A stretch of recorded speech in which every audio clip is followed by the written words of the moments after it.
Welcome back to Tampa City Council. Roll vote, please. Call the roll. Miranda. Here. Maniscalco. Here. Hurtak. Here. Vieira. Here. Carlson. Here. Clendenin. Here. See how I timed that? We have a fiscal quorum. Thank you. Timed that just perfect, like a dentist. I started talking to you right when you put stuff in your mouth. Anyway, welcome back, everybody. This is item 27 on the agenda. It's a public hearing, quasi-judicial procedure requiring everybody to be sworn in. So if you are here to speak at the 1:30 public hearing, please stand, raise your right hand, and be sworn in by our clerk.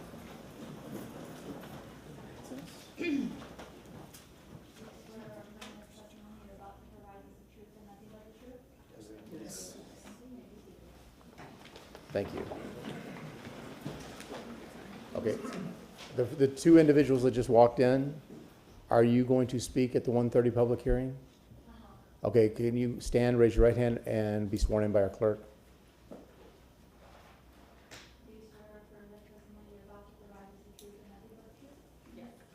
Thank you.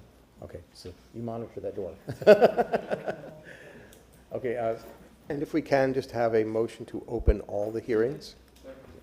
We have a motion from Councilwoman Hurtak, a second from Councilman Maniscalco. All those in favor say aye. Aye.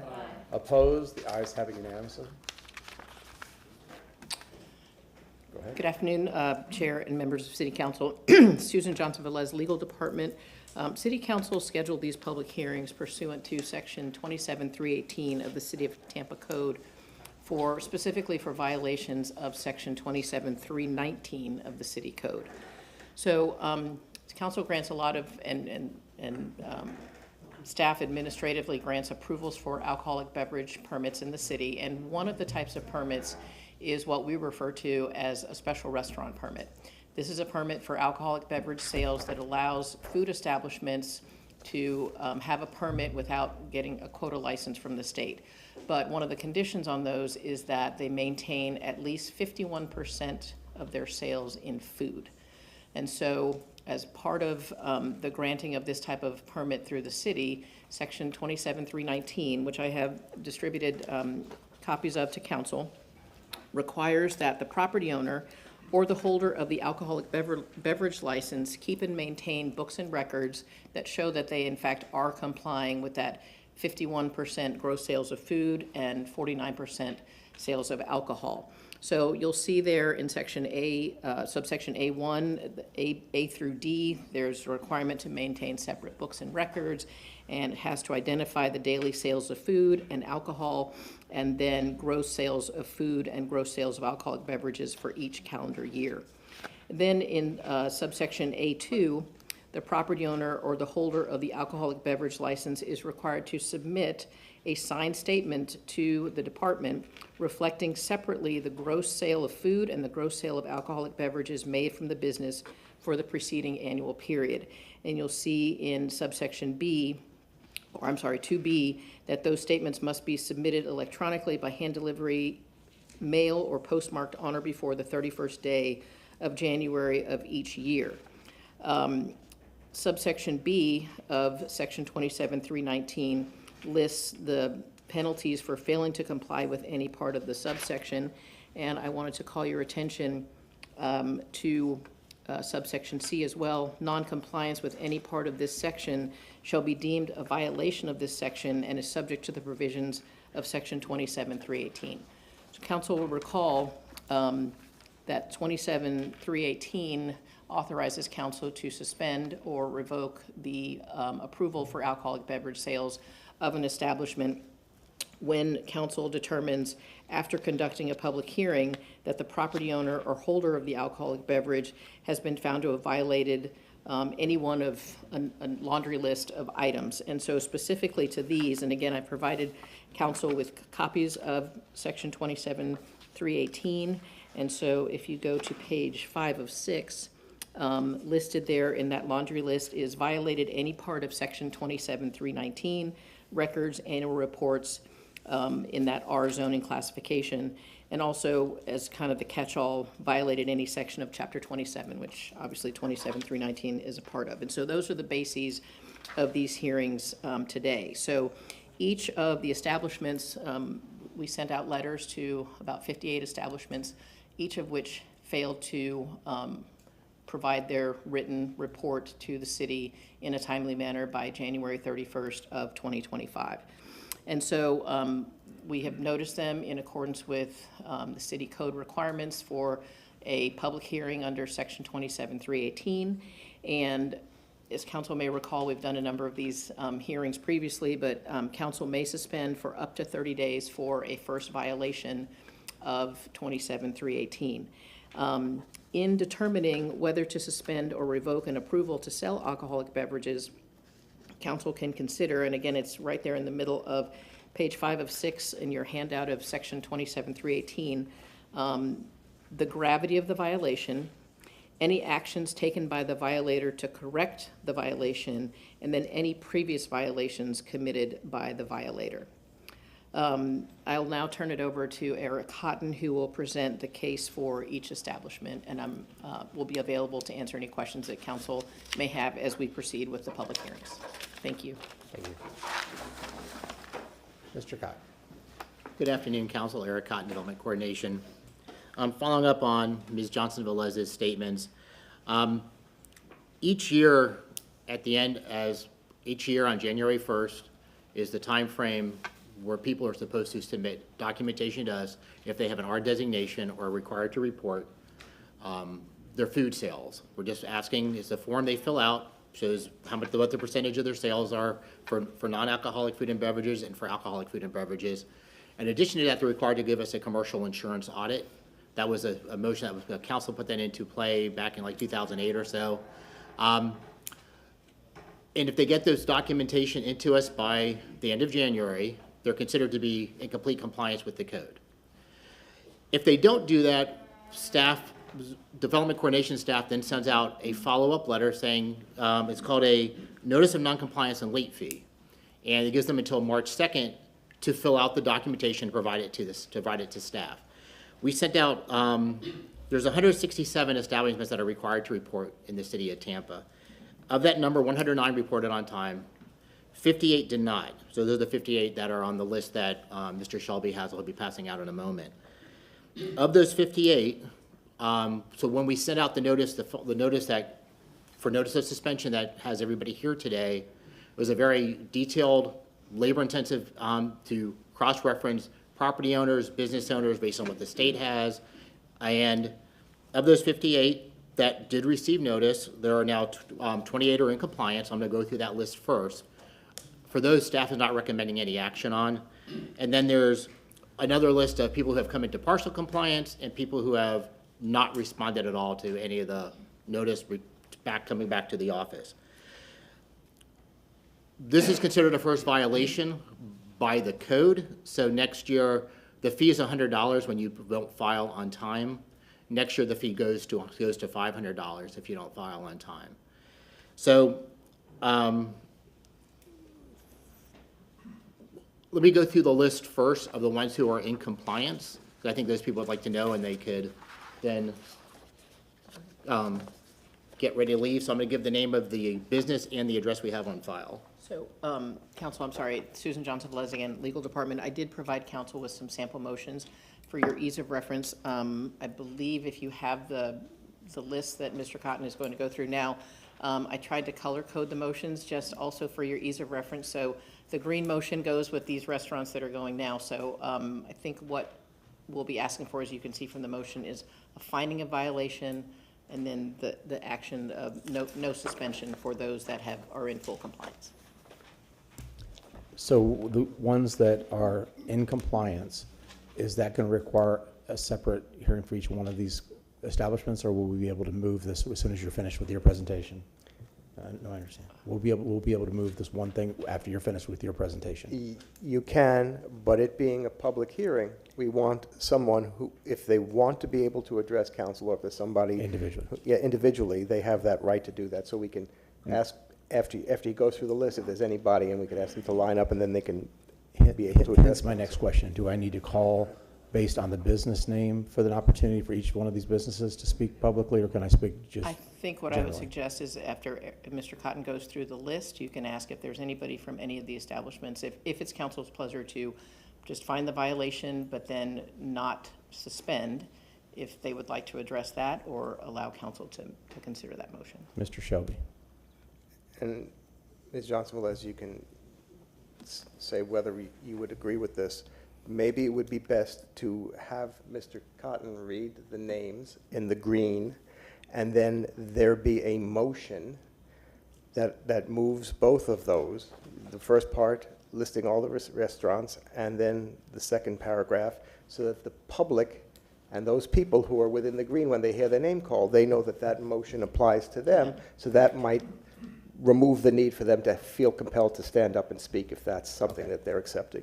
No, I completely agree. I just wanted to make council aware of the So sample we will motion. make the motion, and a second, we'll withhold the vote until after we give an opportunity, but at least they'll know what the motion is. So they'll Correct. know what they're going to, okay, very good. Thank you so Correct. much. You're welcome. Again, Eric Cotton, Development Coordination. So the first one on the list is Counterculture. They're at 2907 West Bay to Bay Boulevard. Willis at 310 North Rome Avenue. Olivia at 3601 Swan Avenue.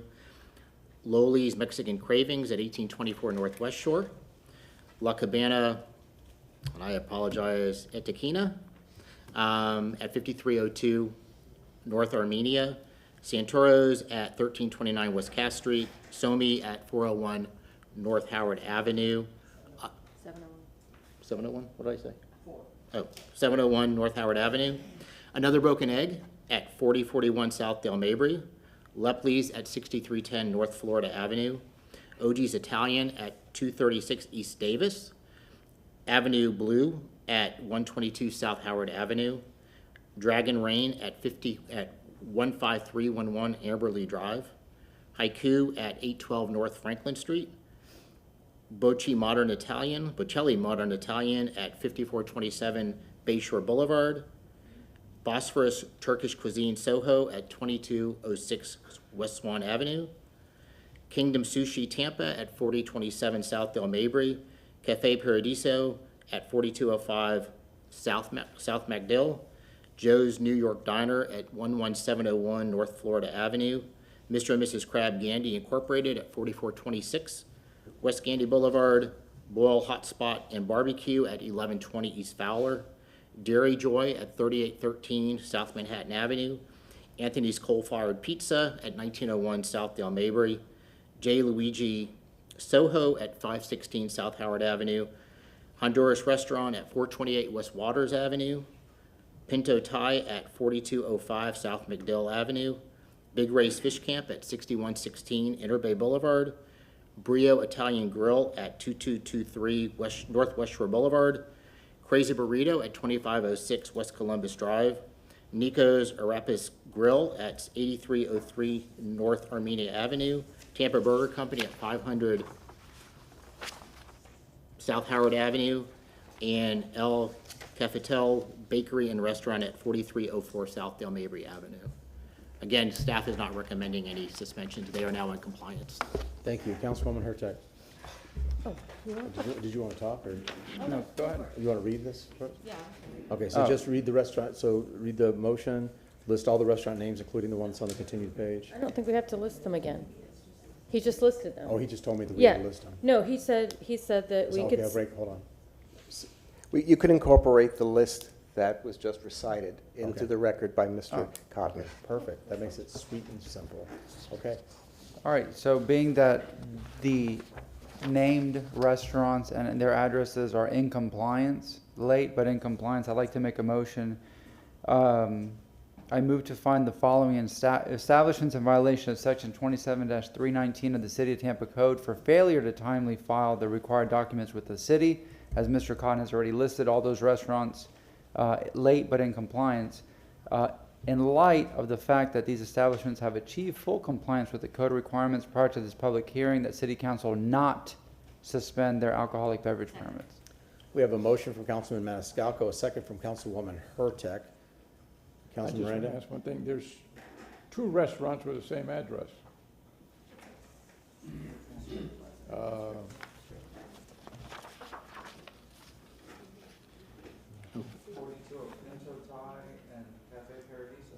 They're in the same plaza. Yeah, they're in the same Yeah, they're in the same plaza. yes. Yeah. You know the South Tampa people?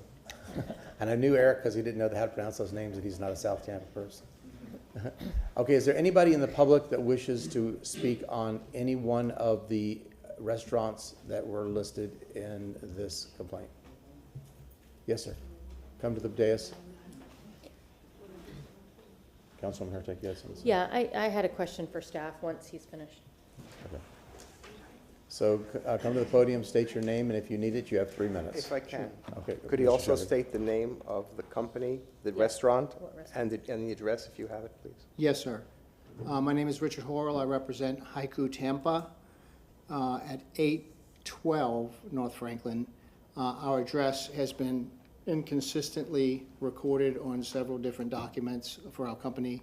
We're actually 812, not 808. We reflect it as 812. Yeah, Okay, just wanted to make sure we had that clear. very good. Thank you. Is there anybody else in the public that wishes to speak to this? Councilwoman Hurtak. I had a question for staff.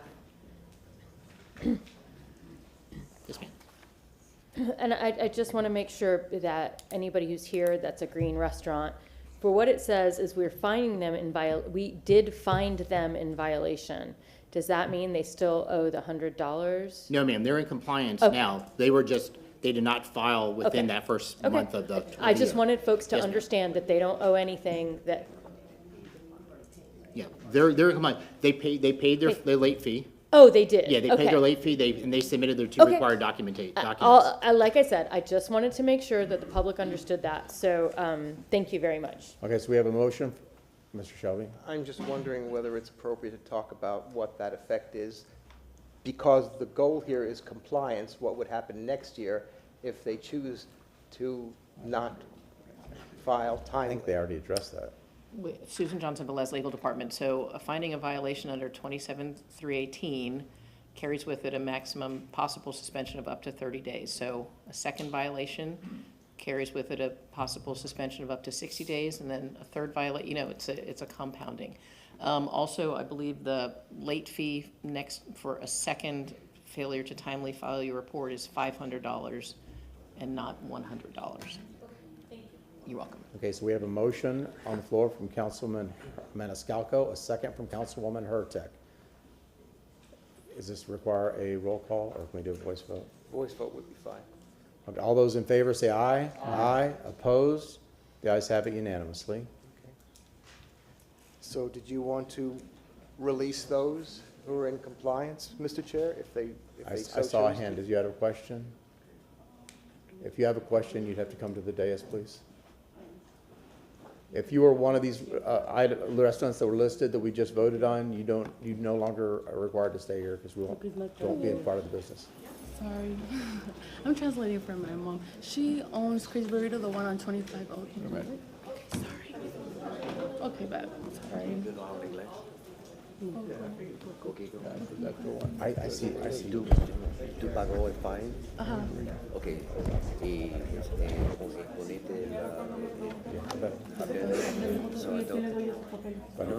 no. Tú estás listo. Tú estás listo. Tú no te falta. ¿No? Ah, está bien. Entonces sacó. Todavía pregunto. No, está bien, pero vamos a preguntar todavía. Muchas gracias. Ellos, Did you have a question? Oh, that's okay. they don't speak English. Oh, Oh, she. Well, we just got the letter a couple days ago for Crazy Burrito at 2506 West Columbus Drive. What was that again? I'm So- sorry. Well, she wasn't sure, like, did we need to submit the documents or like how it was? 2506.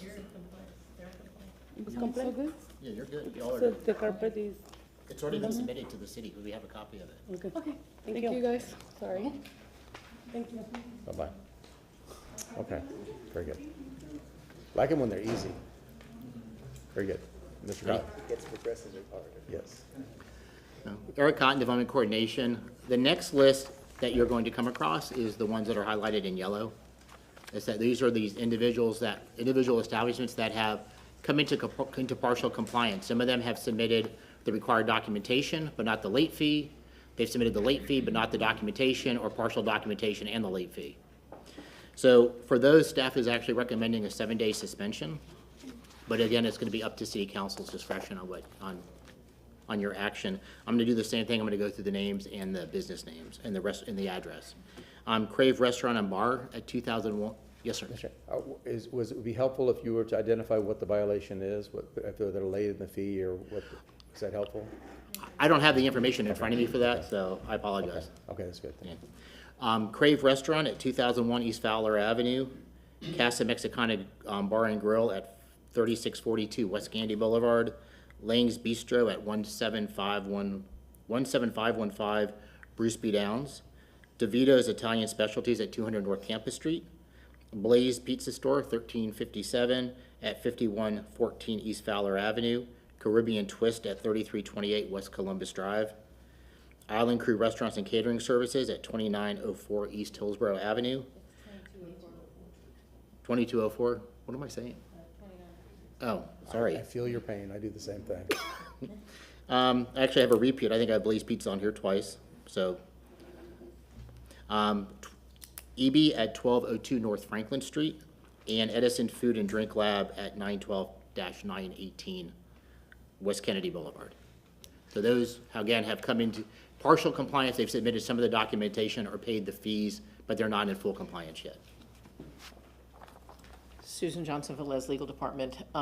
Because the reasons for not coming into full compliance may differ, I would suggest that council take each of these individually and perhaps call each restaurant up individually. And then the motion that I provided on your sample motion sheet is the one that's got the yellow highlighting on it. I tried to do yellow lettering, but it was hard to read. So those would be the ones that council might use for these particular ones. So without the information about the violation,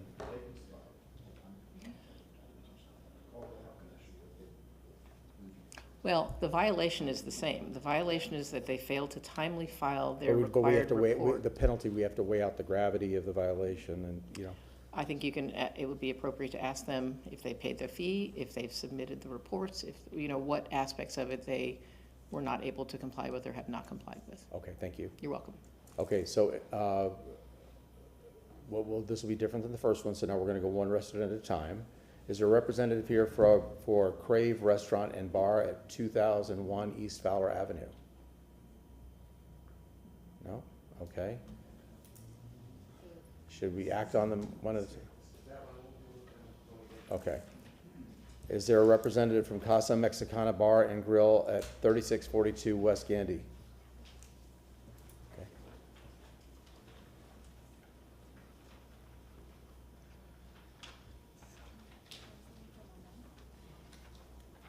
Good afternoon. Hi, good afternoon. I'm here Start with with my your mom. name, please. Both individuals, and I'm assuming she does not speak English, is that? Yeah. Okay, very She's good. not really good at the English. Okay, so if you state your name, and then you can state, Her name. ¿cómo se llama? My name is Sarai Velasquez, and this is my mom, Guillermina Lopez. She's the owner of Casa Mexicana. So we did receive the notice, and I'm the one that's always in charge of sending the paper. I did notice that I submit the paper late due to our accountant not submitting it fast for us. But they said that we had to pay a fee. I did not pay a fee. I never received the letter about the fee. I know in our plaza, we get mixed up sometimes. I don't know if that was the case. I didn't know about no fee. Okay. And other than that, the only violations, you've submitted the letter, but you did not get a notification of a fee. Yeah, no. So for staff, how do we confirm that this, or how, as a restaurant owner, how do they know about this late fee? Yeah, because I If know they've for been found in when I violation. received the court letter, they made me sign, and I specifically signed for that court when I received that specific letters, but I never received the paper If for y'all could that. scoot over a little bit and let him speak for a second. I'll speak loud. Okay. Eric Condon, Element Coordination. The fee letter goes out, we send out certificate of mail, we don't send it out certified, it's allowed in the code, and it's a little bit less expensive for the city to send it out that way. The code requires, this information to be done, then we have that extra follow-up, so we would have sent out an email, or excuse me, a certificate of mail to the address that's on file in our system. What happens to it once it leaves the office and the US Postal Service has a hold of it, I can't answer that question, but we did send out the letter to the individuals. Okay. So, yeah, because it is in the, yes, it is in the code. The requirements are in the code, but I understand what she's saying, that she didn't receive it, but it was sent out. Everybody who's on this list did receive, based on the information we have from when they got their alcohol approved by the city, that's the address we sent it to. Okay, okay, very good. Should we, I'm assuming we should deal with these one at a time then. Okay. Is there anybody in council that wishes to make a motion on their findings in this case? Is there anybody, is there anybody else in the public that wishes to speak to this item? I think we do. They, It's a public hearing. they, Councilman they sought Carlson. to pay, right? Well, I think that's our determination. Yeah. Yes, Eric Condon, coordination, yes, Councilman Carlson, you're correct. They still have to pay the $100 fee. So whatever motion we make would be subject to paying the fee, right? Well, I was gonna say, that would have to be included in council's motion. Yes. Okay, who would like to do this? So, Ms. Johnson-Velez, quick question. Apologies to the restaurants, we haven't done this in a while. So could we say, could we say if we don't receive the $100 by, Close of business next Friday. which I'm trying to think of the date, would be the 3rd?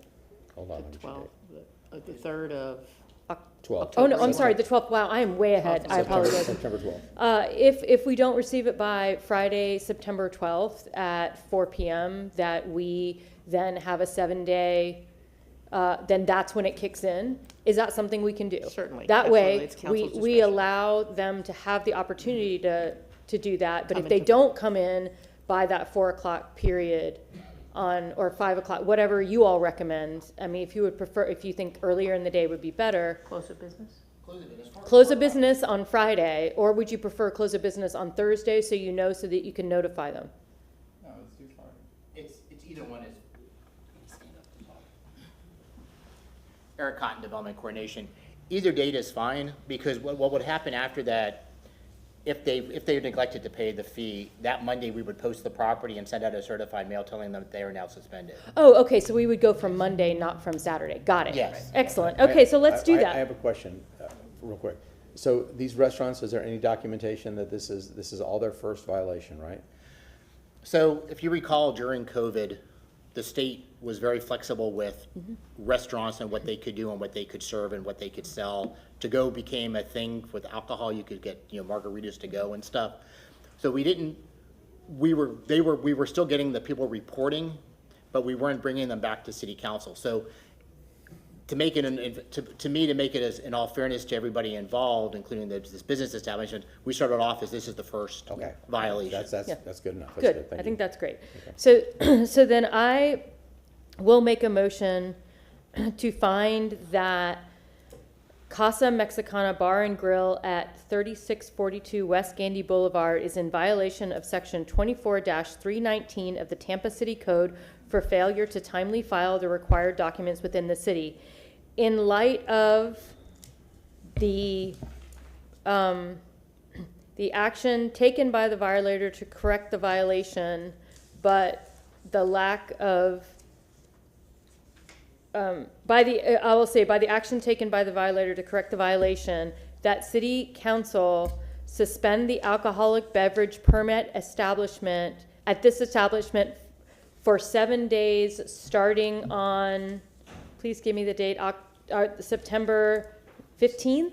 September 15th. Yeah, so 12/30, so it would be 15th. Okay. So at September 15th, September At 15th, barring at the- 12:01 a.m., September 15th, if we have not received payment by close of business, i.e. 5 p.m. on Friday, September 12th. Okay, well, Does that work for a motion? on the, Okay. you have to restate this because you said 24. It's not 27. Oh, no, I said 24, I apologize, then it's 27, 319. Thank you. Yeah, I'm sorry.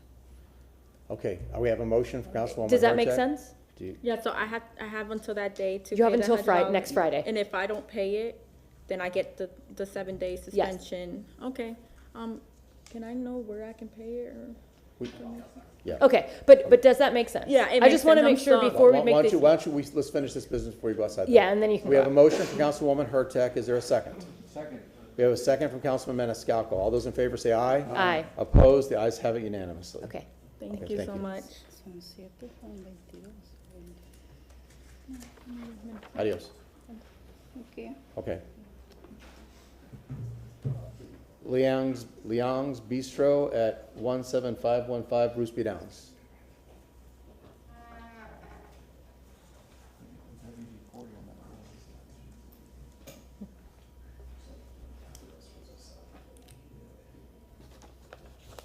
Good afternoon. Good afternoon. So, why are you here? What is your non-compliance? First, let's start with your name, please. Oh, And sorry. First name is Linda. Last name is Liang. I'm the owner of the restaurant. And Liang Bistro. Yes, sir. Thank you. Okay, so, I'm here because the report was filed late, and I never received a $100 fine for whatever reason. But I did pay, and I did submit a report. I called the person on the letter, Mahler, M-A-R-L-A. She's a lady I talked to. She directed me to submit a payment and then report, and there's another paper I need to notarize. I think the reason I'm still here is because on the report it doesn't say I need to submit the audit from the insurance as well. But if you look at all those reports for all those years, our alcohol sale is always less than 3%. Last year was 1%, and never over 5%. So the insurance, they never did audit in the past. And the reason the report was late was because it's two reasons. The first reason was my dad passed away on April 5th. I have his death certificate to as approved. So I was flying to New York back and forth, and kind of slip out of the mind. And the second reason is, well, it's not really a reason, I apologize, is I thought that it's due May 31st. So I did actually email the report on May 26th as an email to approve. So it was not really excuse, but it was kind of like, you know, why? Because I thought that, and also my dad passed away, it just slipped out of my mind.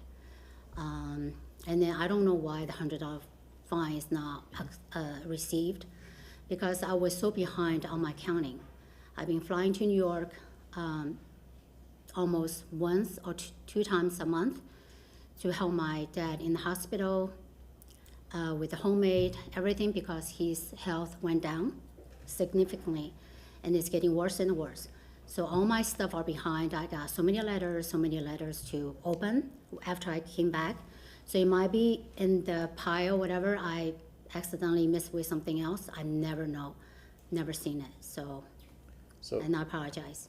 just to be clear, in your opinion, the only reason you're not in compliance as of this date is that the city is saying they have not received your $100, is that correct? No, I did pay the $100. You did pay that? I did pay. And so then it's just the what, audit they're missing? Yeah, it says audit, but in the past, I never submitted audit. Like, I never, like, I don't know, and my alcohol sale was low, so they never did audit, anyway. Thank you. Let's hear from Mr. Khan. If you could step aside Yes, just a sir. little bit and let him speak. Yeah, and Eric Kine, Development Coordination.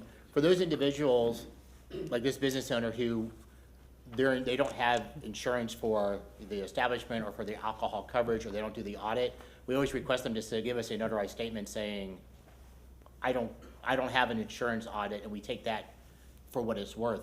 If that may not have been communicated to her, we have, as you're aware, city, our staff is relatively new to what we're doing here. So that is probably what happened, and they never informed her that she could just provide us with a statement, she could still do that, again, much similar to the people that were just up. So we could do this motion and give her until next Friday to provide that notarized information. Yes, Would ma'am. that work for you? Yeah, yes, ma'am. Okay, then, Do I just put it on the, because I have the report here, do I just put it like right here? Because I did submit this, well, like, do I put it? if we can get through this part, then the two of you can go outside and you can figure out how Okay. to submit that. Does that work? Yes, ma'am. Okay. Councilwoman Hurtak, would you like to read this? Sure. I move to find the Liang's Bistro at 17517 Bruce B. Downs Boulevard is in violation of section 27-319 of the City of Tampa Code for failure to timely file the required documents with the city. And in light of the actions taken by the violator to correct the violation, that city council suspend the alcoholic beverage permit at this establishment for 7 days, starting on September 15th, 2025, if the Required documents. court documents are not filed with the city by Friday, September 12th at 5 p.m., which is Required. next Friday. Required documents. Required documents, I'm sorry. If the required documents are not filed with the city by Friday, September 12th at close of business. Okay, we have a motion for Councilwoman Hurtak, a second from Councilman Vera. Is there any discussion? Is there anybody in the audience that wishes to speak to this item? Hearing none. I guess we need to close first, I'm sorry. No. You don't have to close? Okay. So all those in favor, say aye. Aye. Opposed? The ayes have it unanimously. And he'll talk. He'll explain And it if to I you. may, Mr. Councilman I Vera. just wanted to say condolences for the loss of your thank you father. so When much. a parent dies, there's so much work to do, and Yeah. Thank so you. just, I mean that. Thank you. Yeah. So he'll help you figure out Okay. where to put. So I'm okay? Yep. Okay, thank you so much. Okay. Well, you're okay as long as you get it to us by next Friday. Yeah. Thank you. Okay, DeVito's Italian Specialties at 200 North Tampa Street. Is there anybody in the audience that is here representing DeVito's? Okay, we'll put that on the, Record, nobody's responding, so you'll say that for the end. okay, yeah, that's okay. Nobody's responding, so we're gonna save it to the end. Thank you. Okay. Blaze Pizza Store at number 1357 at 5114 East Fowler Avenue. Seeing no one present, we'll add those to the list. Caribbean Twist LLC at 3328 West Columbus Drive. Hearing no response. Island Crew Restaurants and Catering Services, 2204 East Hillsborough Avenue. Come on up.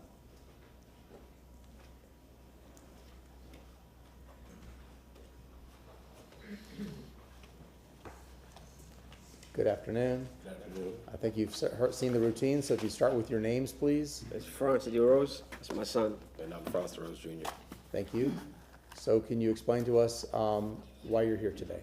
So we're here today. My dad's been a restaurant owner for a long time. We've had an accountant for pretty much as long as my dad's business has been open. We recently got under new counsel. So apparently there was things that were missing. It didn't really, the transfer of information wasn't complete because we received some of the letters in the mail. And then once we realized like things were missing, you know, he calls me, I get involved, and we're trying to like just rectify the whole situation because we were unbeknownst to any of this. Okay, and so what do you feel is still outstanding to be in compliance? Well, I brought some of the stuff that we did receive. Get a late fee, but Yeah, so we paid the late fee, and then we also submitted the annual report.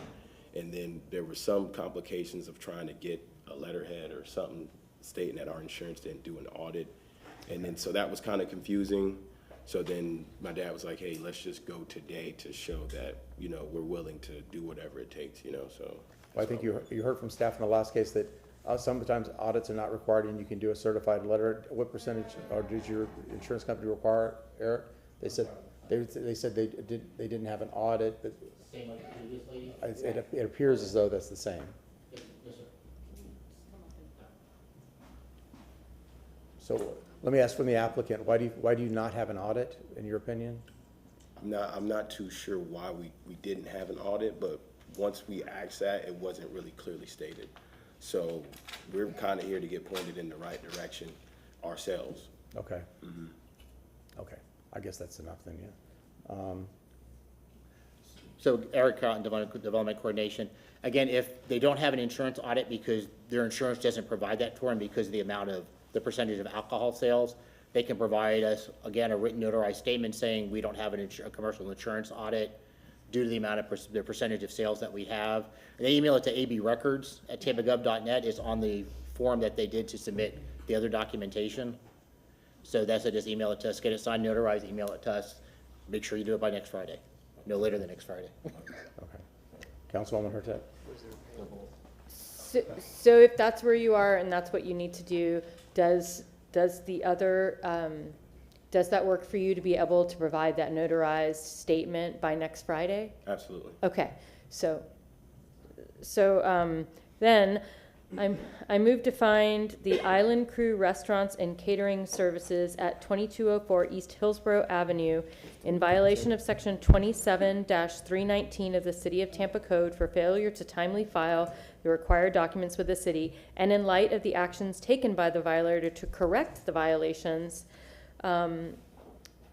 move that City Council suspend the alcoholic beverage permit at this establishment for 7 days, starting on Monday, September 15th at 12:01 a.m.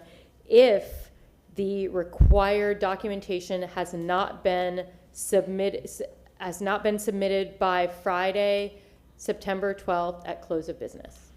Question, have you paid the $100 yet? You Yes. have, okay, Yeah. great, okay. Do I have a second so you can? Okay, we had a Okay. we have a motion from Councilwoman Hurtak, a second from Councilman Vieira. Discussion? Seemed. Yeah, I had a. Go ahead. So the correct address is 2210. Oh, East Hills Road. thank you. I apologize. So I see stand staff corrected. with their pen. 2210 East Hillsborough Avenue. Okay, that could explain some things too. Yeah. Okay, we have a motion from Councilwoman Hurtak, a second from Councilman Vieira. All those in favor say aye. Aye. Opposed? The ayes have it unanimously. Okay, Very if you good. have any additional questions, make sure you ask him before, if you need that email address again. Yeah, Okay, got it. Mr. Chair. Councilman Carlson. Can I just ask Eric or somebody, since we've had two that apparently had the wrong address, is somebody keeping track of that, maybe in your office, who could update the addresses or get them to sign an affidavit correcting it or whatever? Yes, sir, no, we can, running stuff down. You're as we're keeping talking. track of it? Yes, sir. Okay, I just want to make sure that it's corrected for the future. Thank you. Great. Thank you. Thank you, guys.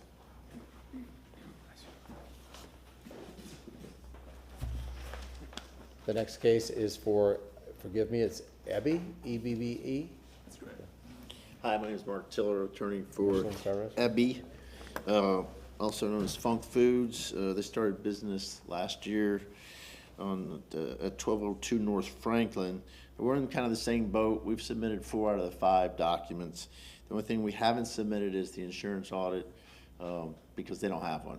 And we didn't understand that if you don't have one, you just simply submit a written notarized document saying no audit. So I now understand we can do that by Friday, September 12th, which we will do.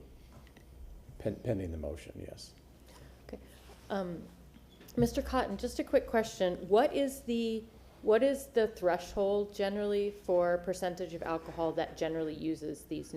Doesn't matter? I don't know that. It depends, I guess, on the insurance that people carry on Oh, their okay. business. Okay, What's that- great. what's So the- that has nothing to do with us then? Just No, wanted to nothing double about check. Okay. Yes, so just Anything for else? clarification, we did pay the fine, we did submit the annual report, we did submit the sales records, and we did submit the acknowledgement form. Okay, so the Great. only thing outstanding is this affidavit. That's Excellent. correct. Excellent. Okay, so Councilwoman Hurtak, would you like to read this? Yes, since I'm in a roll, I'll do these next two and Yeah. then maybe somebody else. Move to find the Ebbe, is it Ebbe? Ebbe, Ebbe? Ebbe, yeah, that's Okay. the chef's name. Move to find the Ebbe at 1202 North Franklin Street in violation of Section 27-319 of the City of Tampa Code for failure to timely file the required documents with the city, and in light of the actions taken by the violator to correct the violation, that City Council suspend the alcohol beverage permit at this establishment for 7 days, starting at 12:01 a.m. on Monday, September 15th, 2025, if the records have not been received if the missing documentation has not been received by Friday, September 12th, 2025, at close of business. 4 p.m. I've just been saying close of business. Right, that's very more specific. Okay, I have a motion from Councilwoman Hurtak, a second from Councilman Maniscalco. All those in favor say aye. Aye. Opposed? The ayes have it unanimously. Thank you. Thank you. Appreciate it. Okay, so last in this segment is Edison Food and Drink Lab. Oh, I'm sorry, Mr. Representative of Ebby, can you come up to the podium and say your name? Sorry, I should didn't have say had that, this. I'm sorry. Mark with a C, Tiller, T-I-L-L-E-R. Thank you very much. Okay, is everybody here representing Edison Food and Drink Lab?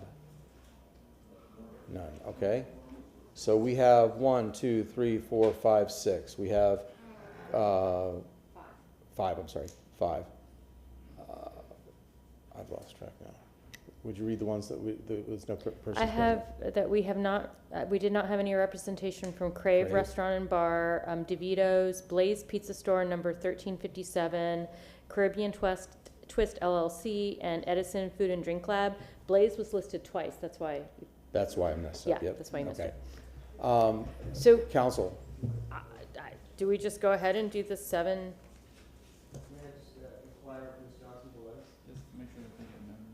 Yeah. I mean, I would still start on the 15th. I think that's.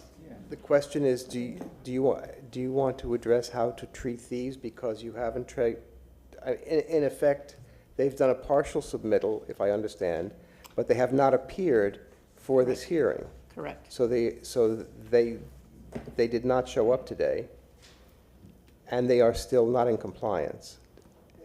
That's correct. We don't know If what you want to they're- confirm that with Mr. Cotton, I mean, he's the one that's got the Okay. records that Yeah. put together this list, so. Eric Cotton, Development Coordination. As of Monday afternoon, which is when we basically started compiling this list, they had not come into compliance. And Full compliance. correct, full compliance. So, I think at this point, they knew about the hearing, they're required to be here. It says so on the notice of the suspension hearing. Okay. So, So how about this? Why don't I do a similar motion and say, because if we make this motion and it starts at 12:01 on September 15th, Ms. Johnson-Velez, they would get a notification of that? I think it's a certified letter.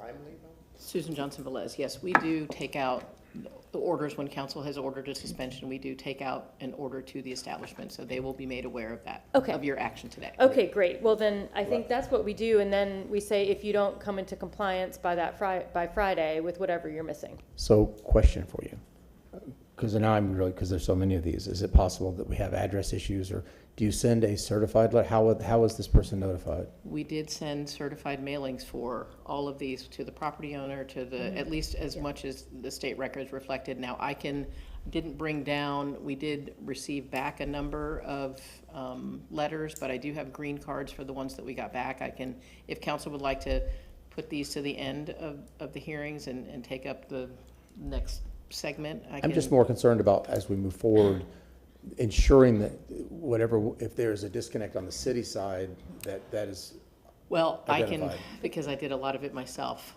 We did cross-reference what we had in our city records with the property appraiser's records, with the Department of Business and Professional Regulation, and with Sunbiz records. Sounds And like so due diligence was done, right? Yes, we and I did the believe best that. we could, yes. And if you're saying, from my understanding, it sounds like someone would go out in person Post it. You to post deliver it. They this. post it.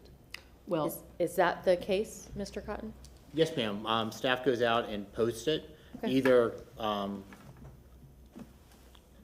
Junior. Barbosa, Barbosa goes out. Hand We also delivery. have a code enforcement staff that's on the city, so either one of them could go out and actually physically post the property, take the photo to ensure that the person was been notified. Okay, yeah, I think that's reasonable. We won't start right away. We give them a Yep. week, and then they can come into compliance. Okay, I think Councilwoman Hurtak. Okay, so should we do each of these individually? Do you see a need for it individually? Okay, then I'll do them all together.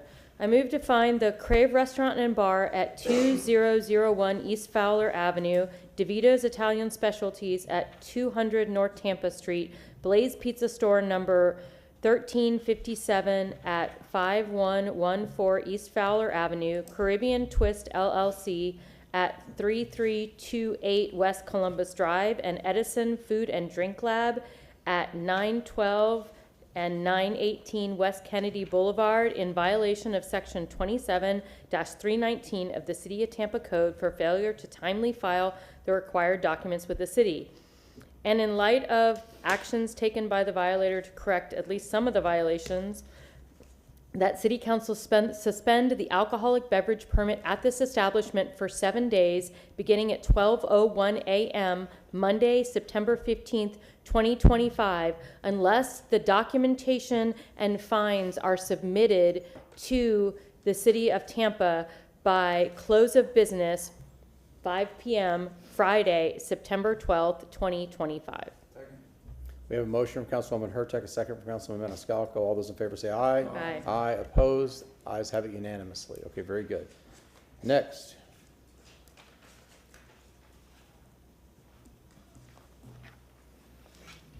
Eric Cotton, Development Coordination. So the next group of establishments are ones that, as of Monday afternoon, had not submitted any documentation or paid a fee back to the city. So that's the next list I'm going to read out for council.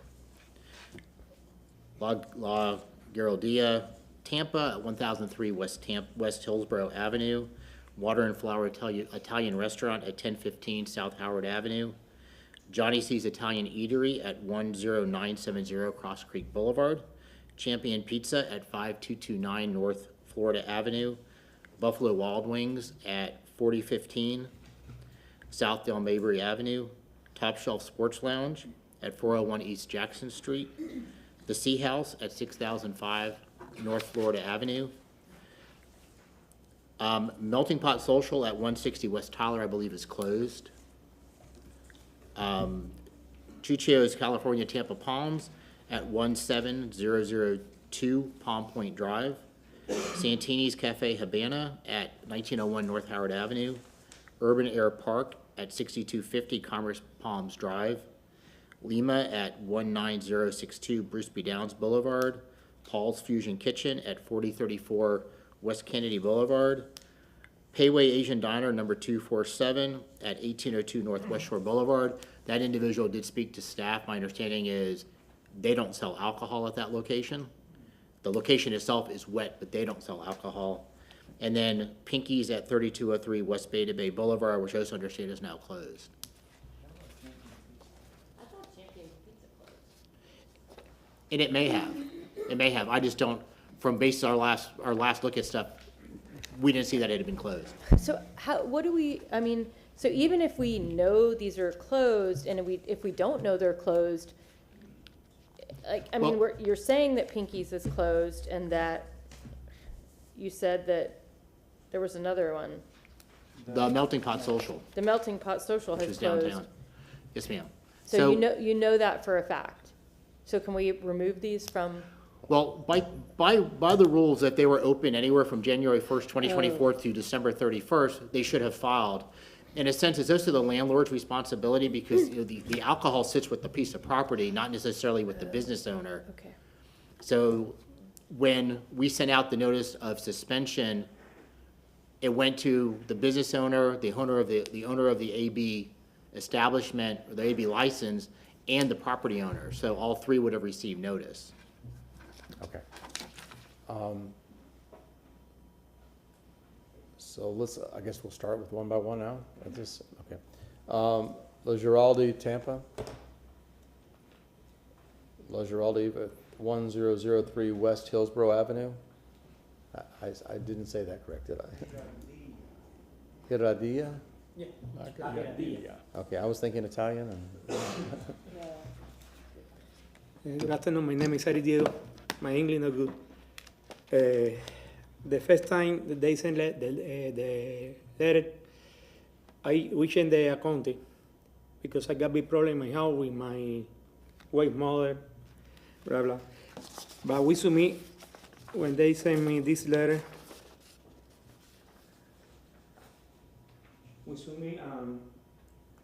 We send the notary in February 20. but I don't receive nothing. And we did again last week with the $100 check to the others. So, excuse me, no, okay, so hold on. We have to address us. Oh, yeah, not sorry. him. Yeah, to us. So if I heard you say that you paid your $100 fine, what about the rest of the document? What about the rest of the Yeah, documentation? it's there. Mr. Cotton? Okay. So what the gentleman handed to me is the R affidavit, which is basically saying they understand that they have to submit on an annual basis. This is saying that you're a restaurant, you have an R establishment, you have to submit documentation each year. And this is just the letter from February 13th saying that you were in violation. The annual report was not filed or filed late. This went out in February. Okay, do you have proof that you have filed the documentation? The same time, that is last week. This is this is a postal service receipt Last week, from last week. This when is, I received this letter. And what did you include in that postal envelope? What was in there? The check and the audit. so I submit that one too. this is his documentation. As of Monday, we had not seen this yet, so it is possible that it was filed. Do you have the commercial insurance audit? No. And, I mean, the So it'd be the state issue same would be- situation? Yes, sir. Yeah. So did you understand the previous cases, what they had to do? Yeah. Okay. So would you be willing to do the same thing? Be able to get it done by next Friday? Okay, Councilwoman Hurtak. thank you. Oh, keep going. So you're gonna have to help me with this name again. Heredia? La Giradilla. La Heredia. Giradilla. Oh, You know. it's a- Yo lo conozco bien. I move to find that La Garadia at 1003 West Hillsborough Avenue is in violation of Section 27-319 of the City of Tampa Code for failure to timely file the required documents with the city, and in light of the actions taken by the violator to correct the violation, that City Council suspend the alcoholic beverage permit at this establishment for 7 days, starting at 12:01 a.m. on Monday, September 15th, 2025, if all documentation and payment has not been received by the city by 5 p.m. on Friday, September 12th, 2025. We have a motion from Councilwoman Hurtak, a second from Councilman Maniscalco. All those in favor say aye. Aye. Aye, opposed, ayes have it unanimously. Comprendo lo que te Councilman Pierre? dijeron. Okay, I was going to say, yeah. ¿Tú comprendes lo que te dijeron? Sí. Que tiene que estar cumplido el día 12 de septiembre, Okay. ante las 5 de la tarde, ¿ok? Very good. Gracias. Gracias. Okay, the next is Water and Flower Italian Restaurant. Is there anybody from Water and Flower Italian Restaurant? No? Okay. How about Johnny C's Italian Restaurant? Champion Pizza. Are you with Champion Pizza? Yes. Okay. Hello, my name is Sekun Ho. I am the newbie property owner of that restaurant locations. My former tenant failed to renew, I think, this license or permit, whatever, earlier this year. That's why I received a hearing notice, so I came up here. Anything I can solve, anything I need to make up, or so want to know about what I'm, because this is the first time, so I have experience. So now I learned a lot here. Are you the property owner, or are you just are you a tenant? Owner. A property owner. Okay. Yes. So, Mr. Cotton, could you explain to council how this would be? So, this property, obviously, the tenant did not file this paperwork. The property owner, can this get? Is he able to resolve this issue for a tenant that is no longer there? Yeah, tenant was evicted, It was evicted. so I have here. I mean, it's similar to the ones that have gone out of business. It's expected that we get it. If he, that's up to council's discretion. If they can't provide the information due to whatever But reason. you put that on the, see the projector there? Put it on there for us, thank you. I mean, that's up to council's discretion how you would want to handle that. Is it a violation? Yes, because the business that was there would have been required to submit the documentation. I mean, I'm not sure what else I can. So what say else, that- so if we didn't want to violate because of these extenuating circumstances, what would be the city's position on this? What would be the status of that? Close it out with, it has achieved full compliance. You have to reset it, I guess. I mean, But there's not even a business. I'm just, I don't know how he can, Let's let him answer that question first. I'm sorry, I didn't hear your Say, so the business, the business is no longer, it was evicted from this premises. Yes, sir. This is a property owner. How do we, as a city, if we don't want to find the property owner in violation, how do we, as a city, how do we close this up?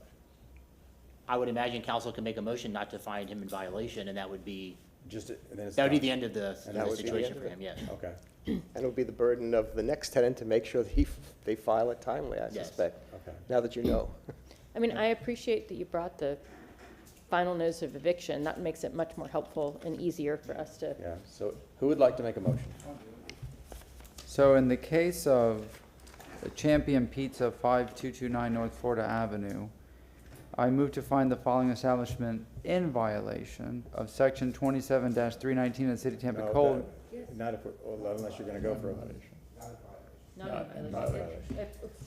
Are we not even, yeah, no, We- you would go to the, My suggestion. I mean, do I find they're not in violation, but they have achieved full compliance because they don't exist anymore? No, I would suggest that under the circumstances as provided to city council, you find under the city code that the gentleman appearing and his business as landlord, is not in violation. Oh, okay, all right. So then I'll restate this motion. I'll make a motion that the following establishment, which is Champion Pizza, 5229 North Florida Avenue, which is no longer in business and has been evicted from the premises, is not in violation. Therefore, no further action is needed on behalf of the gentleman here, and they not have their alcoholic beverage permit suspended. I would, Property owner. Oh, property owner. that the property owner is not in violation. That would be. Yeah, perfect. We have a motion for Councilman Maniscalco, a second for Councilwoman Hurtak. All those in favor say aye. Aye. Opposed? The ayes have it unanimously. Thank you. Thank you very much. Very good. Okay, Buffalo Wild Wings. Anybody from Buffalo Wild Wings? No. Top Shelf Sports Lounge, 401 East Jackson. Hello, my name is Keelan Cottle. I'm with Top Shelf Sports Lounge. We have submitted all the required documents and paid the $100 fee. We were waiting for the insurance audit, so we submitted all of that yesterday and paid the fee. So we should be in compliance, but he took the list on Monday, and we were put in compliance yesterday. Would you please state your name as well? Yeah, I'm Joe Boyd. I'm one of the other owners. I just wanted to also, I guess, just apologize. It sounds like a lot of this is a little confusion on what was supposed to be done. We have a restaurant in Wesley Chapel we've had for 7 years, and it's done a little bit differently out there. So this was kind of new to us until, and then I don't know if there's an issue with receiving, if there was like a regular mail, but we did not know about this until we got the certified letter, of which we started to act immediately to get in compliance. Okay, would you be okay if we did the same partial compliance, making sure that way you get until Friday of next week to just double check with the department, make sure everything's okay? And then we put that it would start on September 15th if you are found not in compliance. Does that work? Okay. Yes. Just wanted to make sure. Councilwoman Is that okay? Hurtak, would you like to make the motion? Okay, I move to find the Top Shelf Sports Lounge at 401 East Jackson Street in violation of Section 27-319 of the City of Tampa Code for failure to timely file the required documents with the city, and in light of the action taken by the violator to correct the violation, that City Council suspend the alcoholic beverage permit at this establishment for 7 days, starting at 12:01 a.m., September 15th, 2025, if all documentations have not, and documents and fine have not been submitted and accepted by the city by Friday, 5 p.m., or on Friday, September 12th, 2025 at 5 p.m. We have a motion from Councilwoman Hurtak, a second from Councilman Miranda. All those in favor say aye. Aye. Aye, opposed, ayes have it unanimously. Very good, thank you. Thank you. Councilwoman Hurtak, I would like to give you some advice that was in one of my kids' books. If you don't want to wash the dishes, drop one on the floor, then you don't have to wash the dishes anymore. I'm fine. This doesn't bother me. I'm in a rhythm. I'm You don't okay. have to wash one dish. Yeah, Everything else you gotta yeah. I'm in a rhythm. So, but if you do it well, you know, there you go. I have no problem. Okay, the next is the Sea House. Anybody here for the Sea House? You want to give the address just for the... Sea House at 6005 North Florida Avenue, seeing none. Okay. The Melting Pot Social, rumored to have been closed. I'm assuming that, oh, no? It might be a property owner. Okay. Hello, my name is Julia Hoffbauer. I'm the accounting controller with the Melting Pot Restaurants, of which Melting Pot Social was a new concept that we had. We did indeed close that restaurant in March of this year. We were reporting our sales and activity to the landlord. I don't recall seeing a notice of an outstanding report or a penalty, so we just wanted to have me up here today to see what we needed to do to close out the matter. The liquor license will no longer be utilized. As I mentioned, the restaurant is closed. So you've seen what's happened with these previous cases. Would you Yes. be able to be in compliance by next Friday, the 12th? Absolutely, I'm just not sure what we need to do to be compliant. After we but- do this but motion, we he'll take you out and certainly give you a can briefing, resolve that. okay? So Councilwoman Hurt, If I can, I'm this is a little bit different, if I Yeah. can, is it? Yeah, because they're closed. because they closed. Yes, we closed in March. Okay. Which one is this? Any different than the one that was evicted? Oh, you want to do it as that one? Eric Cotton, Development Coordination. I think it's a little bit different than the evicted one, Okay. just because they're completely gone. In this case, there's a representative that has documentation for January, February, and March. So if that documentation could be submitted to the city, as well as the commercial audit and, yes, ma'am, you have a question? Yes, because this is for last year. Yeah, well, But if they closed in March of this year, closed in would March of you this year. also Okay. like March of all 25. 15 oh, okay, I months? misunderstood. Yes, so she would need to Yeah. submit from all of 2024. Plus This- these 3 and then months? next year, they would be submitting for that short period of time they were open here. So this Okay. would just be from January 1st through December 31st, 2024. Does that make sense? It does, I just haven't seen a notice, so I'm Okay. not sure what, Okay, so, how to do to resolve it, yeah. okay, And I'll step but outside. you can, I but you can feel certainly do comfortable that. chatting with him outside and getting Absolutely. everything done by the 15th, and if not, we'll, Absolutely. okay, so, If I can, just Martin Shelby, City Council Attorney, the only complication is There's there's no nothing, re- there's no nothing to business. post, and there's nothing to suspend, Correct. if you There's no base business. it on this representation. Eric Cotton, Development Coordination. Again, if the failure of the establishment, what's posted is the property still gets posted, the suspension would affect the property also. So it's not just the business that's being suspended, it's any sales from that property. So Okay. even if they changed, even if another business moved in tomorrow and they were Yeah. suspended, they would be suspended. so what do we do? That's why I think we should probably, I think it should be a combination. We need to treat it similar to the one we did with the eviction, but still demand compliance with doing the filings. How do we do that? I think we just say, we ask that they, be in compliance by Friday, September 12th. I mean, there's kind of nothing else we can do. And then we take it, they have an overriding corporation, but were you able to get these documents to the city by next Friday for sure? Yes, Okay. I can And run Eric- sales. yeah, Mr. Cotton will be able to take you out and tell you how to do that. Okay, why don't we- Can I ask one? Councilman Carlson?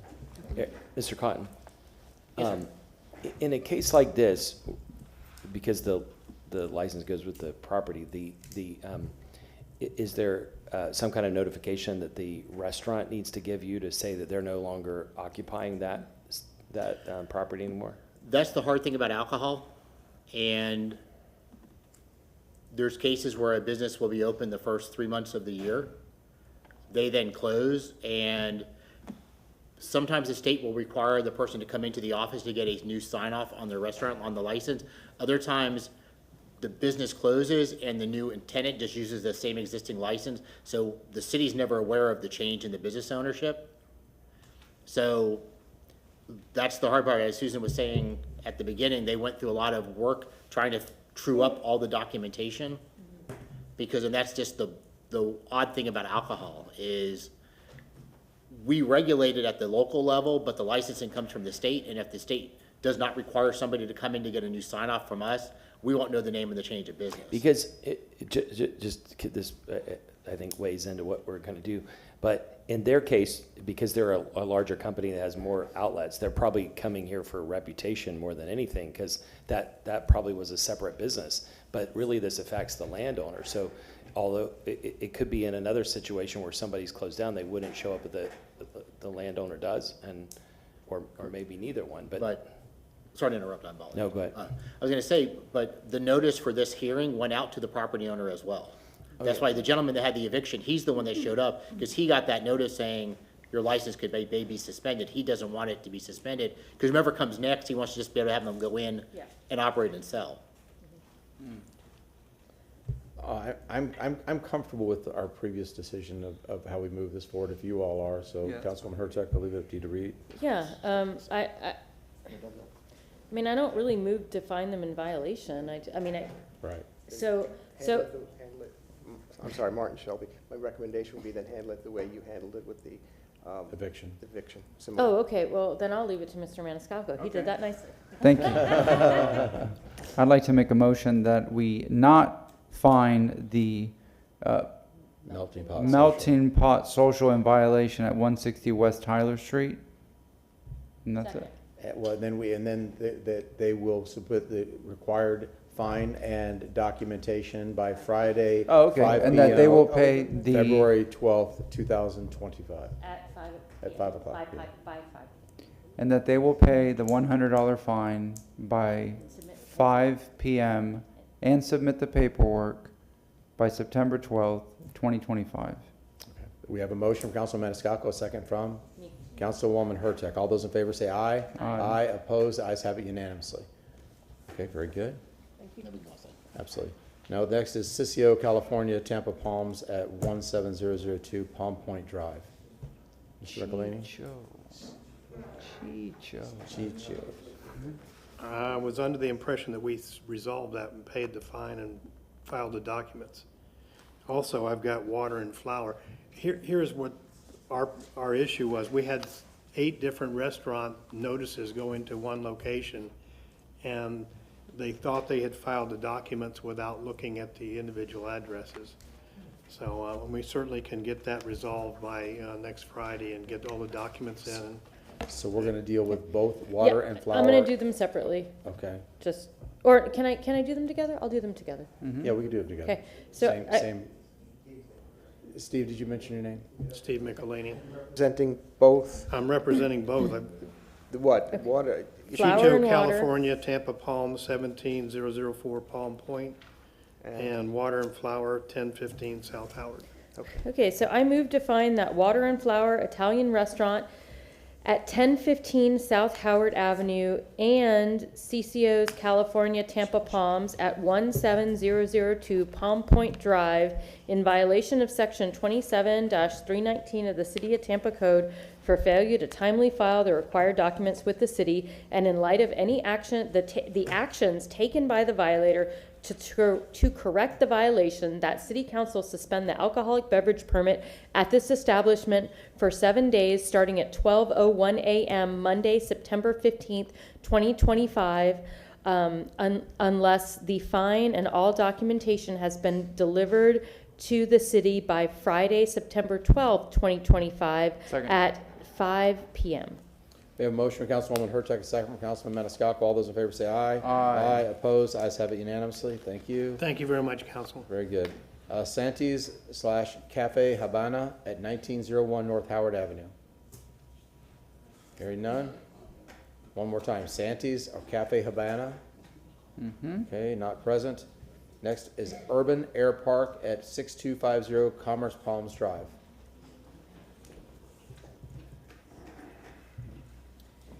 Hey there, my name is Dawn Roberts. I'm the Director of Operations for Urban Air. I came on board, just for reference, on May 5th of this year. So I'm kind of cleaning up anything that might have been going on before I came on board. This is, according to the owner, the first time he has ever heard of a notice from the city about the alcohol sales needing to be reported. So on August 7th, the owner, the landlord, and the park all received the certified letters, but according to the landlord and the owner, nobody ever received anything before, so they would have addressed it even if I wasn't here on board yet.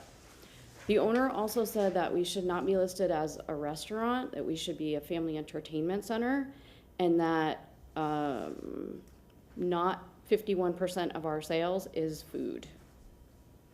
Other than that, I'm not sure. Mr. Cotton, you'll have to clarify for council the difference between this and whether that's what we have on record. So Eric Cotton, Development Coordination, the license that the establishment received back in 2020 was for a special restaurant. They went through the administrative process, which as part of that requirement, as you know, requires them to be a reporting facility at 5149. If they're not meeting that requirement, they need to come back in and reapply for a special use 2, an AB2 hearing for probably a small or a large venue, because they're not a restaurant anymore, or whomever was there maybe back in 2020. When they moved in, they just took over that alcohol license, but if they're not a restaurant, they need to come back into city council and apply for a new alcohol permit as a small or a large venue. So from a city's perspective, how do we resolve the situation if their license is not covering their operation? That's a very good question, excuse me. And just for reference, I think it was an H.H. Gregg that was there before this owner built the Urban Air.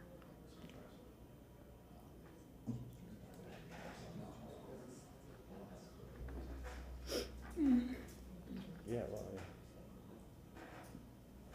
Can we get confirmation or if the establishment is actually selling alcohol at this point? We do. We sell beer, wine, and like seltzers. so is their license, is what they're covered by for beer and wine now, or is it a full liquor?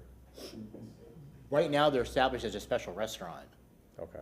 So regardless, right now they don't have the appropriate license to be selling alcohol at all, or the permit from the city of Tampa. I don't know what their state license is, but right now how they're operating is in violation of the city of Tampa code. So this is outside the parameter of what we're talking about today, though. So how is this noticed? What do we do? Not noticed. I'm sorry. I think this is an attorney question. I'm good with that question. Susan Johnson, Velez Legal Department. I mean, it sounds like, again, they're operating under a prior alcoholic beverage permit that was approved as a special restaurant. Special restaurant is an S1 administrative alcoholic beverage permit, so they're not required, or when they got the approval in 2020, weren't required to come to council. But again, it establishes earlier closing times, it has parameters on outdoor amplified sound, and sales are only allowed if you have what used to be called an SRX license with the state, is now called an SFS, Special Food Service. So that's kind of the companion license to our special restaurant that requires 51% gross sales from food. So I'm not quite sure where the disconnect happened, but according to our records, they have this special restaurant. And so I think Mr. Cotton's correct. They do need to come in and reapply for a different type of alcoholic beverage permit. One question. So when the city identifies a commercial business that in this situation, that license or whatever the approval that they previously have is not in compliance with the current operating environment, what does the city normally do in this situation? Eric Cotton, Development Coordination, we inform the business owner they need to come in and apply for a new AB license to get the correct designation. The bigger question is, what do they do with their existing license and how is that handled? Right now, they're in violation of the code. So They're not operating with the R designation that they're required to have. do we allow them to continue to operate until they come into compliance? Councilwoman Hurtak. That's a good question. So what I was going to recommend is kind of what we've done for everybody else, but they have until Friday of next week to come in and start a case. But I mean, but it really is up to you all. I mean, this is where we're going to rely on you as to whether, I mean, if they're not operating under a correct license, then I don't know that we can even do that, because it sounds to me like if they're not working under the correct license, that they shouldn't be able to sell alcohol. Marty Shelby. I'm concerned about that, though. Yeah, if I can inquire, if council gives them, let's say, an extra week before they put in a suspension, then would that give them enough time to be able to come in? And the question would be, if council makes a motion, would them coming in for a change for an SU2 stay the suspension? The alcohol process, right now, they're in violation of the code, not necessarily for the R reporting. They're just in violation of the code because how they're operating is not in compliance with their approved AB. So from a perspective, let's say, for now that you know that, what does, it's a zoning violation, is that correct?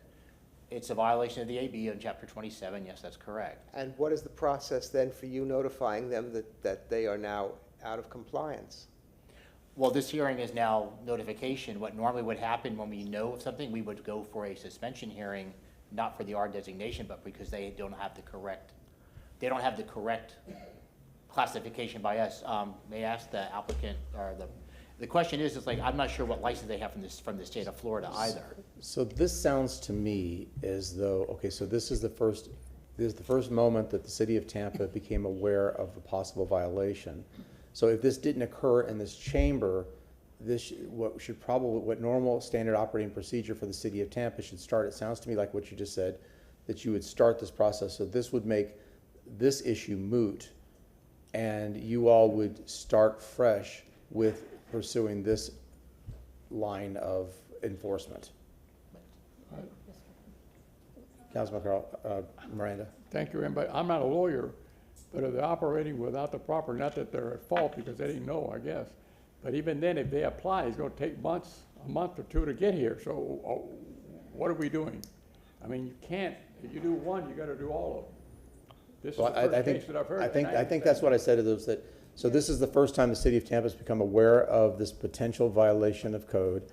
So whatever happens normally invisible to us in chamber, staff should start this as the step one of that process outside of this. And this would, and I don't know how we rectify the case today because this is kind of moot. Councilman Carlson? Yeah, just said a different way. You have one representative who said one thing, and that leads you, that's some evidence that you have now, but don't you have to make an official determination? Would somebody, for example, don't you have a process to make an official determination if they're out of compliance, or can you make that official determination based on what the representative said today? I mean, I think we can make Eric Condon on coordination. I think we can make that determination based on what the representative just said.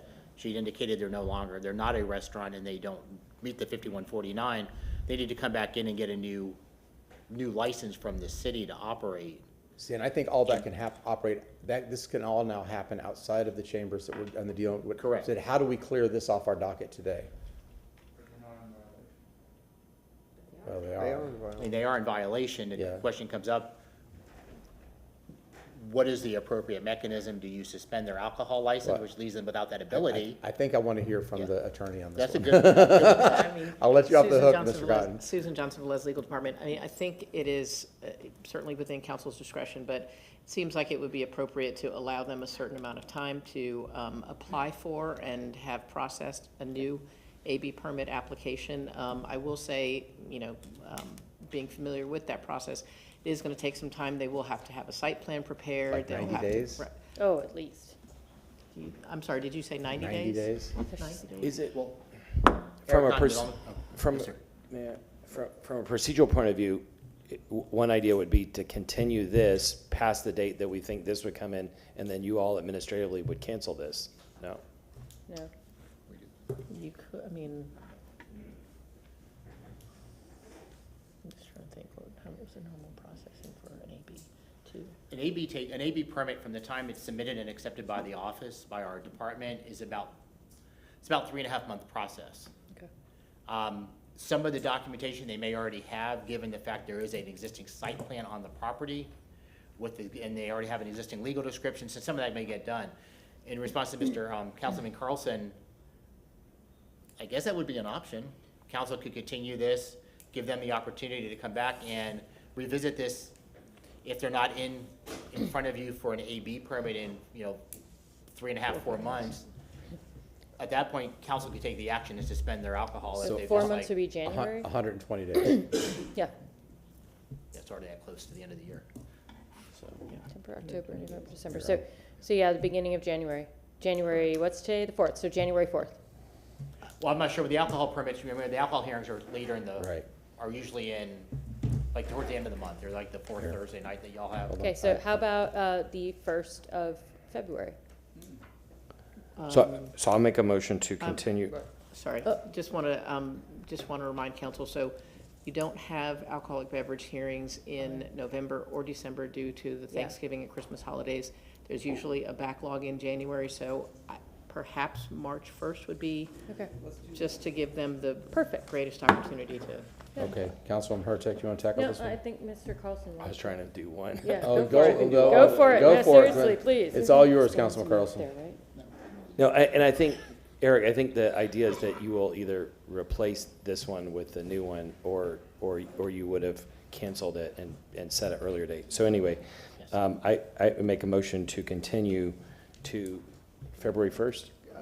March. March 1st. If you could, The Urban Air Park AB 1-20-000024 at 6250 Commerce Palms Drive. Okay, and that was- what date, time, and place? There's, their evening session on March 12th is at 5:01. There's a day session on March That's a 5th. rezoning night? There's February 26th. February 26th is the alcohol beverage hearing, February 26th. February 26th. February 26th at what time? 5:01 PM. 5:01 PM. 5:01 PM And at whatever I the address should, is. and your name again for the record, please? Dawn Roberts. Dawn Roberts. Ms. Roberts, you will not get any notice in the mail of this, so my suggestion is that you write down that, so that you know that that's the date this is continued to, and hopefully by then when you come in, you'll be able to have resolve it in some form or fashion to at least remove. That's February 26th at 5:01 PM in these chambers. And that address is? 315 East Kennedy Boulevard, 3rd floor.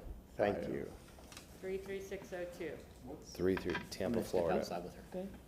Okay, we have a motion to continue from Councilman Carlson, a second from Councilman Miranda. No, not me. I want to talk against it.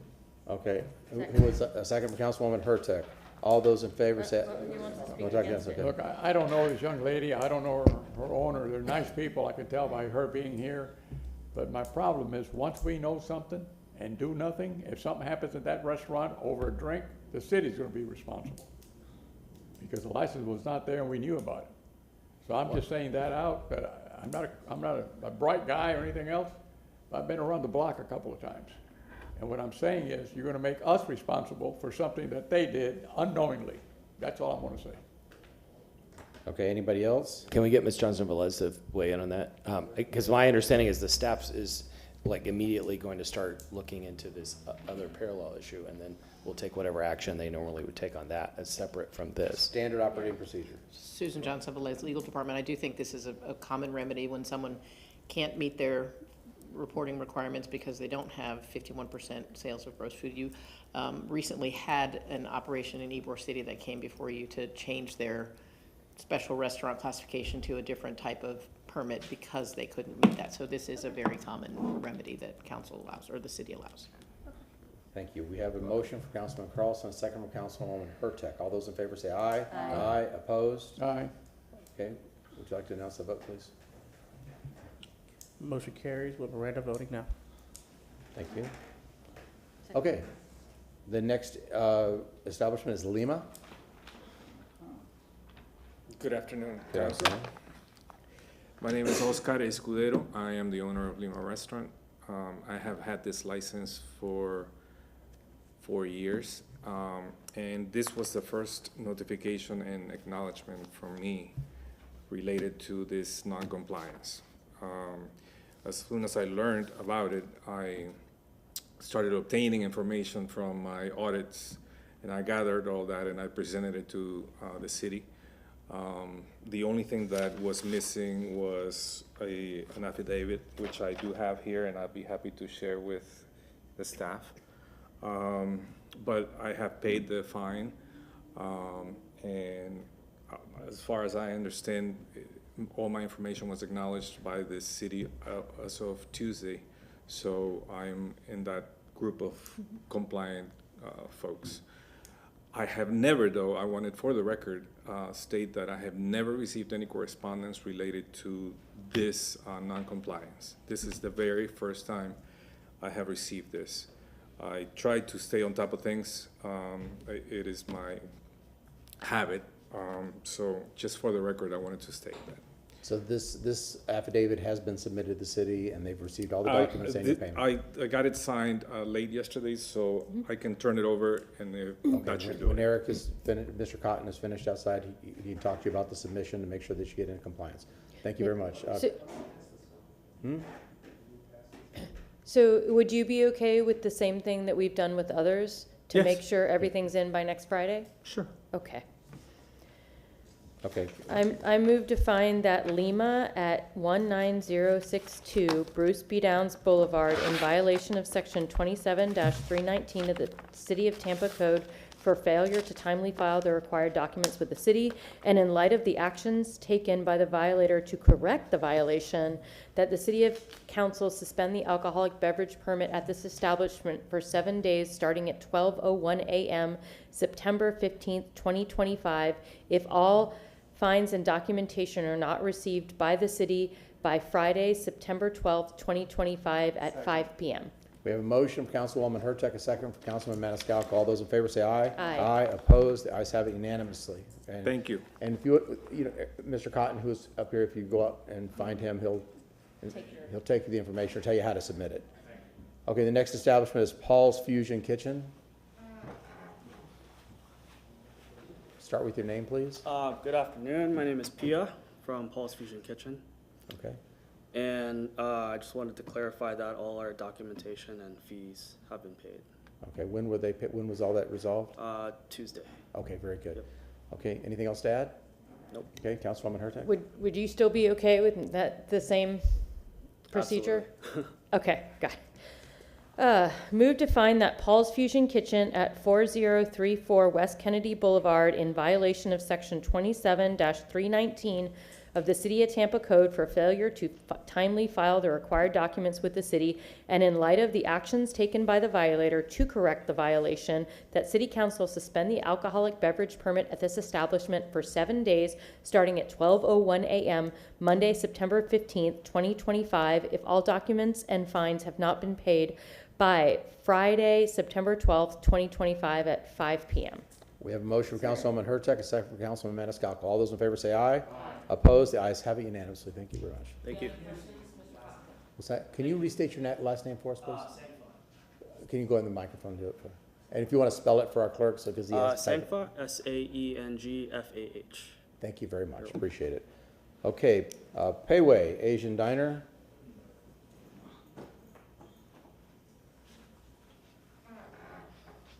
Good afternoon.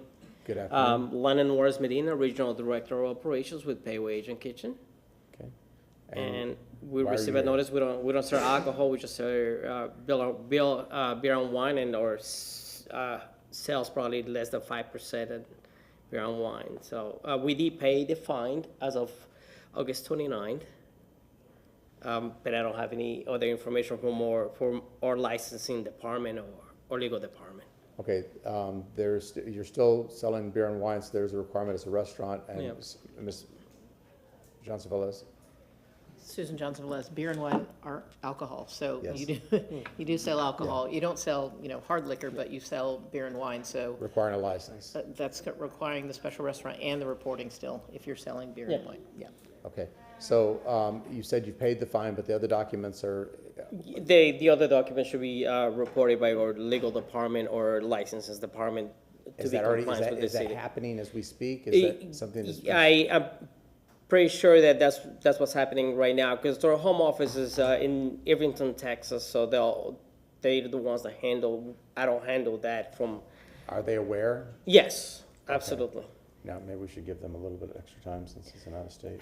Do you want to give them 2 weeks? That's fine. Yeah. Okay. Would 2 weeks be sufficient? Absolutely. Okay. So move to find that Payway, I didn't know it was pronounced that way. I find that Payway Asian Diner number 247 at 1802 Northwest Shore Boulevard in violation of section 27-319 of the City of Tampa Code for failure to timely file the required documents with the city.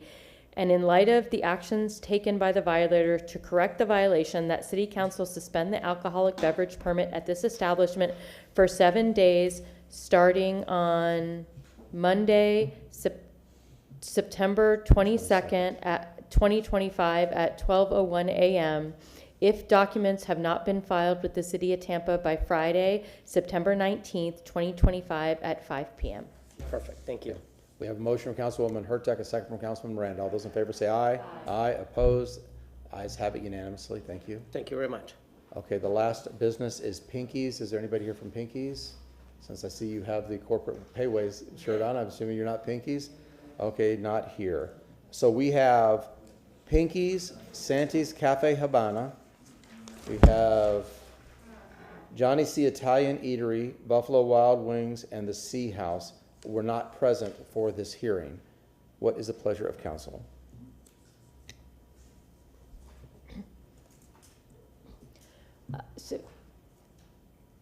And we don't have any sort of anything from these places. Eric Cotton, Development Coordination. I gotta put my glasses back on so I can see y'all. There we go. Eric Cotton, Development Coordination. That is correct. As of Monday afternoon, none of those individuals that were on this list and are not here now had submitted any documentation. Okay, so do you all just want to do 7 days? I think that, and then if they don't comply again, then they go to the next level, right? Yeah,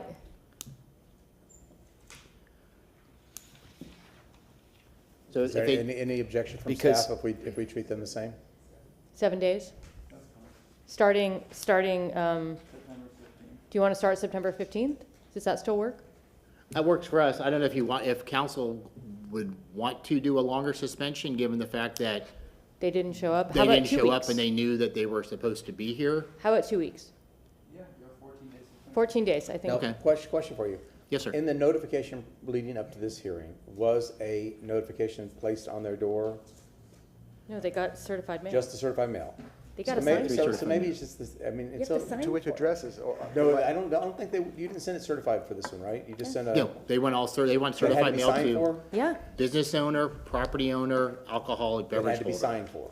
Susan Johnson Velez, Legal Department, and any registered agent that was listed on Sunbiz too. So some establishments receive Somebody knew about this. 6 to 8 letters to Okay. various Okay, entities.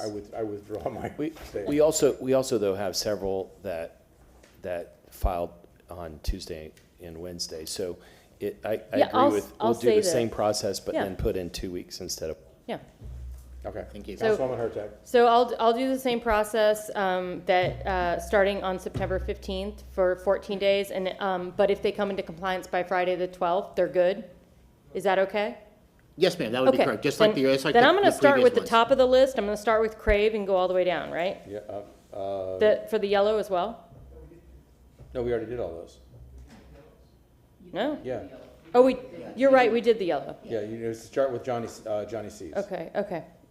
So move to find that Johnny C's Italian Eatery at 10970 Cross Creek Boulevard, Buffalo Wild Wings at 4015 Southdale Mabry Highway, the Sea House at 6005 North Florida Avenue, Santee's Cafe Habana at 1901 North Howard Avenue, and Pinky's at 3203 West Beta Bay Boulevard, in violation of Section 27-319 of the City of Tampa Code for failure to timely file the required documents with the city, and in light of no actions taken by the violator to correct the violation, that City Council suspend the alcoholic beverage permit at this establishment for 14 days, starting on Monday, September 15th, 2025 at 12:01 a.m. unless all fines and documents are submitted to the city by Friday, September 12th,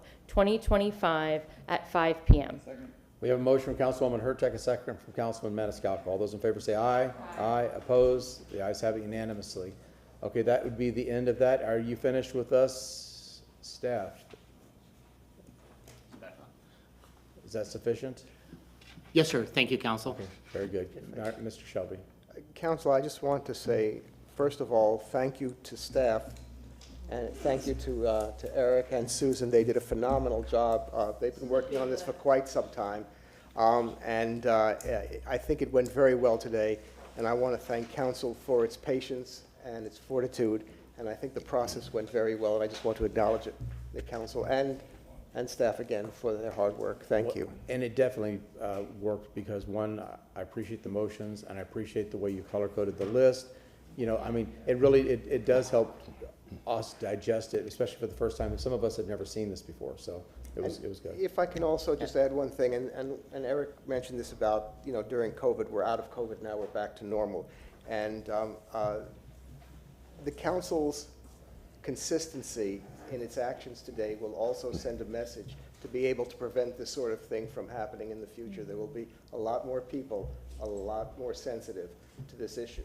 Worried about second violations. Yes, Well, but exactly. also I think we did a good job with being sensitive. We weren't overly punitive. People came in, they had the reasons, we gave them space. But I do have some motions. Yeah. And thank you to staff, but also thank you to Councilmember Hurtak for doing the heavy lift today. Thank you. You don't want to, if you Being don't the want to do smart one on dishes, there. drop one on the floor. You don't have to do the, okay. Councilman Vieira. I was going to say with Ms. Johnson Velez, it's nothing less or nothing more is expected because you're always just a stellar professional. Just, I mean it, from lawyer to lawyer. That was long. That's great. I read all Okay. of that. Okay, so we are now at the close of our meeting, so we have new business. Councilman Carlson. Just personal privilege. One of my best friends in Singapore is celebrating his 60th birthday right now, so I just want to say happy birthday, Tony. Thank you. Councilman Vieira. Yes, just really quick, if I may. I was requested to do a motion on staff report for September 18th on Station 24, that the project manager is going to be attending from Orlando and therefore needs a dedicated time. So therefore, I would request via motion that this be the first item after lunch. We have a motion from Councilman Vieira, a second from Councilman Miranda. All those in favor say aye. Aye. Opposed? I just had a mental. I'm having those, yeah, trust me. I also have a motion, I believe the name of the company is Urban Reworks, Thad Baraday's project. I would motion just for a written report on October 9th, I think it is, a Thursday, just on the status of the city's working on the additional funds, just a written report. Let me verify the date. Yeah, I'm sorry, 9th, yes, October 9th. We have a motion from Councilman Vieira, a second from Councilman Maniscalco. Did you have discussion, Councilman Carlson? No, I have a rescheduling I want to mention. Okay. All those in favor say aye. Aye. Opposed? The ayes have it unanimously. I would request for a commendation to be presented to Valerie Soberon, Soberon, on November 20th of this year. Valerie, some of y'all may have run into her. She's very active with Vision Zero. Her daughter Alexis was a young woman who was killed while crossing Bush Boulevard to go to Chamberlain High School 10 years ago. And Valerie, briefly, if you know Valerie's journey, she had some challenges leading up to that. After the terrible death of her daughter, she, had some unfortunate issues arise, including just some challenges with the law, et cetera. I'll let her talk about it. And Valerie got her 4-year degree, I believe it was, at USF. And I've known her for a while, and just when I saw that, just touched the heck out of me, and I wanted for us to salute her because she's come from so much, so I would request that. Okay, so this action figure you talked about with your accommodations is just getting bigger and bigger. I know, man. Some stereotypes are true. We have a motion from Councilman Bureau, a second from Councilman Maniscalco. All those in favor say aye. Aye. Opposed? Ayes have it unanimously. I hope that the state has something. If not, I'll make it. If not, I'll make it. He'll be like this in withdrawal. I'll make up my own, right? For the record, though, 2 of the 3 I had to do it in my capacity on the committee today, but no, I trust me. Again, some stereotypes are true. Lastly, for a written report on November 20th, I would like a breakdown on K-Bar Ranch. We got a report today on response times, and it just said, I think it was from 2 to 20 minutes, and I'd like a breakdown on response times going from less than 5 minutes, over more than 5 minutes, over 10 minutes, and over 15 minutes for response times at Cable Ranch, November 20th. If TFR needs more time, glad to give it, but that's all. We have a motion from Councilman Vieira, a second from Councilman Miranda. All those in favor say aye. Aye. And it was a written report. Yes. Opposed, say nay. The ayes have it unanimously. Councilman Carlson. Yeah, just quickly, there's an item on September 25th about seawalls, and Ron Whittington from staff asked me to continue it to October 30th. Okay, we have a motion from Councilman Carlson, a second from Councilwoman Hurtak. All those in favor say aye. Aye. Opposed, the ayes have it. Okay, Councilwoman Hurtak. Yes. I move to have Administrator Wynn provide an in-person staff report on January 8th, 2026, updating council on the approved caterer list for city venues and the website improvements regarding venue availability. We have a motion from Councilwoman Hurtak, a second from Councilman Miranda. All those in favor say aye. Aye. Opposed, the ayes have it. And I move to add to the September 16th, 5 p.m. budget hearing, a staff presentation on the proposed FY26 housing budget. Chief Bennett said that they have that information, and we've had some people asking about housing, and it would be nice to see it. I had that same conversation. Great. We have a motion from Councilwoman Hurtak, and I believe I heard Miranda. Second from Councilman Miranda. All those in favor say aye. Aye. Opposed, the ayes have it. Councilman Maniscalco. Councilman Miranda. The M&M says no. Okay, I know I'm going to get a motion to receive and file from Councilman Maniscalco, second from Councilman Miranda. All those in favor say aye. Aye. Okay, we are adjourned. All I know is I don't want to be a magistrate. I learned today.